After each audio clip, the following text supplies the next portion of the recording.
అందరికీ నమస్కారం అండి. జూన్ నెలలో సంకటహార చతుర్థి ఏ రోజున వచ్చింది, అలాగే ఈరోజు ఉపవాసం ఎప్పుడు విడవాలి, చంద్రదర్శనం ఎప్పుడు, వాటన్నిటిని గురించి ఈ వీడియోలో అయితే మనం తెలుసుకుందాము. జూన్ 14 శనివారం రోజున సంకటహార చతుర్థి అయితే వచ్చింది.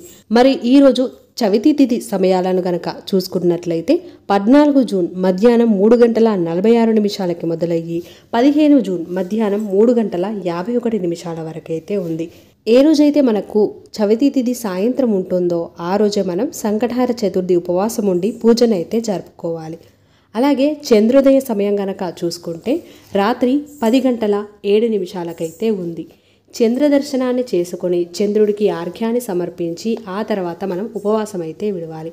ఈ మాసంలో వచ్చే చతుర్థిని కృష్ణ సంకష్ట చతుర్థి అని అంటారు. మరి ఈరోజు చేయవలసిన పూజా విధానం, ముడుపు ఏ విధంగా కట్టాలి, ఉపవాసం ఏ విధంగా ఉండాలి, గణపతికి ఏ విధంగా పూజ చేసుకోవాలి, వాటన్నిటిని గురించి ఆల్రెడీ వీడియో అనేది చేసి పెట్టాను. లింక్ డిస్క్రిప్షన్లో అయితే ఇస్తాను. తెలియని వాళ్ళు ఉంటే తెలుసుకొని చేసుకోవచ్చు.